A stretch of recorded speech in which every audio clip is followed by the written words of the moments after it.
Hey guys, welcome back to Beyond Feet. In this video, it's the battle of the lightweights. So you got your Saucony Kinvara 11, your New Balance Beacon version 3, and your Hoka One One Rincon 2. So all these are neutral runners. They are very lightweight. They all sit around that 210 grams, so there's not a whole lot of weight underneath the foot. They're all nicely balanced as far as the kind of the weight distribution goes of the actual shoe itself.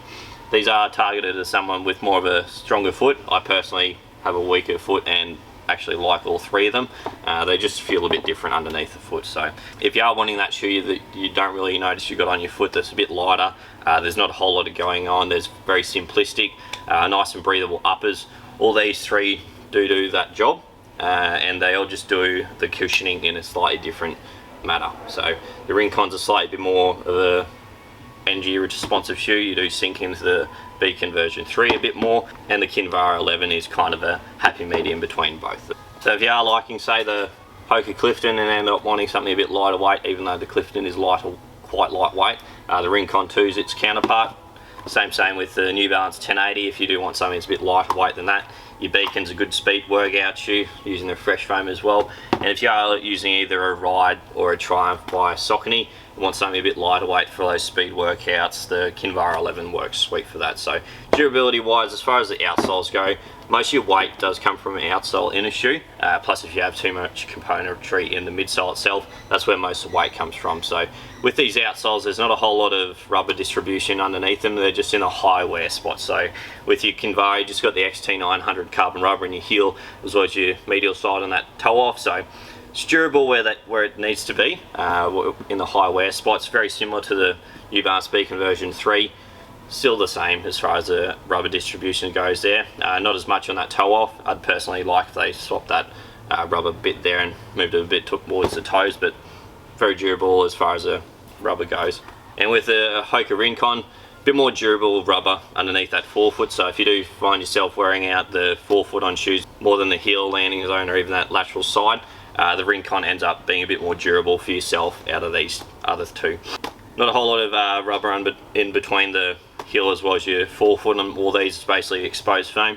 So with that, actually ends up making it a bit more kind of stickier in the wet. So if you do have a kind of a wetter climate, want something to grips on a bit of road, I personally end up picking up the Kinvara as well as the Beacon. If there has been a slight bit of rain that week and I don't want to kind of be slipping on any of that uneven surface or even just kind of a bit of a pebble dash driveway, these stick to the road very nicely. You're very secure in the wet. Durability wise, you just ends up being a bit less than all your other daily trainers, but does make for a slightly lighter weight shoe. So moving on to the midsoles, these are kind of the biggest three differences when it comes to lightweight daily trainers. Most of your package ends up coming from your midsoles. So with the Rincon version 2, same geometry as the Clifton 7, so it has the same stack height.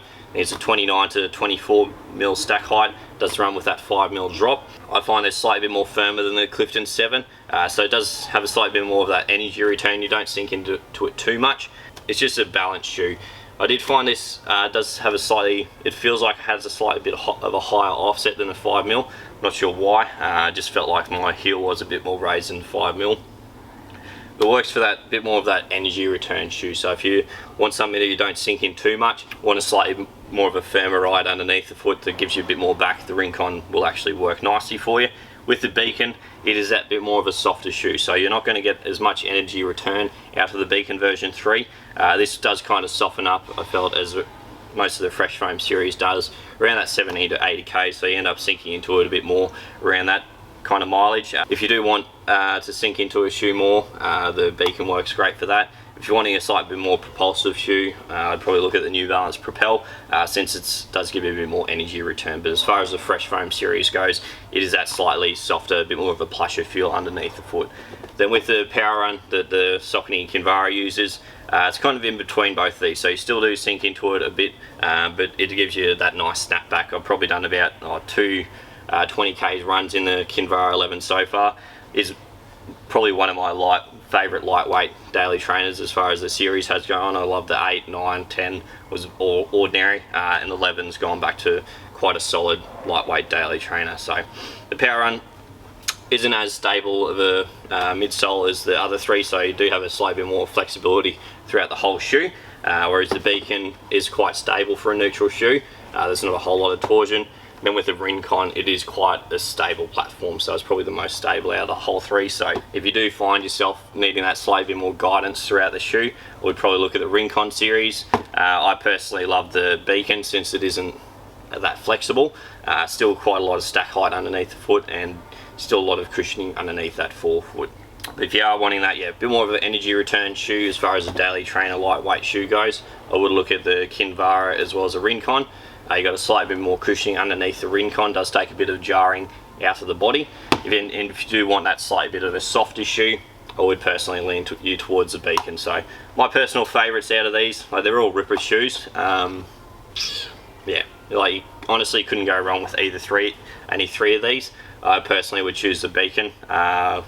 Our Beacon version 2 after 100Ks was our first video on this channel. With the version 2 as well as the version 3, just you can easily pick it up and even use it as a daily trainer. The only downside will just be that durability.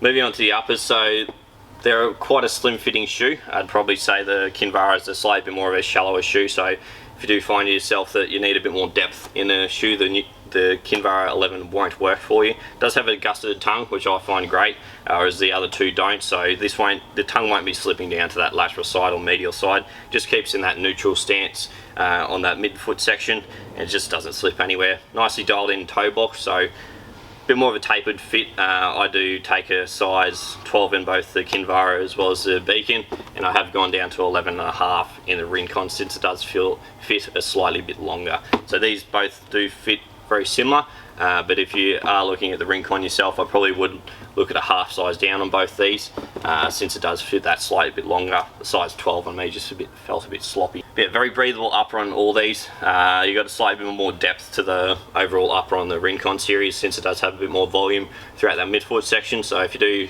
feel like you need a bit more depth on that instep, and you do have quite a high instep, the Rincon will probably end up being a bit better. Same with the Beacon having that detached tongue. It does offer that slight bit more volume throughout that midfoot section. And with the heel counters, as far as the lockdown goes on the heel counters, I personally like the Kinvara. Still the one that uses actually a nylon backing in the heel counter, so there still is an actual plastic unit there. Whereas the Rincon has kind of a half one. I didn't find it locked my heel in that well since it is quite a U-shaped heel counter, and the Beacon doesn't have a heel counter, so it just has a bit of memory foam on either side of the Achilles. Adapts nicely to most foot types, and I found that Ultra Heel ends up working quite well. A lot of people just find it a bit strange to look at, but it actually does lock in the heel quite nicely. You do have a nice concave section there, so it stops that slippage and just flares away from the Achilles. So anyone with Achilles tendinopathy and can actually work quite well, just doesn't irritate the Achilles at all. Yeah, as far as the fit and feel goes with the uppers, very breathable on all three. They don't use a whole lot of overlay since it takes a lot of the weight out of them, making them a slightly bit lighter. But my pick out of this three would probably be the Beacon, since it just takes that bit more fatigue out of the bodies than the other two. Saying that, the other two are still ripper shoes. I would personally suggest changing out the inner sole in the Rincon too, but basically because it comes with a paper thin inner sole. So if you change that out, ends up making the shoe a slightly bit more plusher underneath the foot, but you still got a ton of cushioning underneath there, having like nearly an inch of cushioning underneath your forefoot. But yeah, Rincon slightly bit more of that energized feel compared to the Clifton. You're going to sink into the Beacon a slightly bit more than the other two, and the Kinvara is just a nice lightweight workhorse. You end up sinking into it nicely, but it does give you that kind of bit of bounce back. But a very nice, breathable, very dialed in, and if you kind of get irritated by that tongue on other shoes slipping down to that lateral side, your Kinvaras won't do it. So these all are budget when it comes to kind of their similar counterparts in a carbon series. So you got your Carbon X by Hoka sitting at $280, whereas these guys come in at a neat $200 in Australia.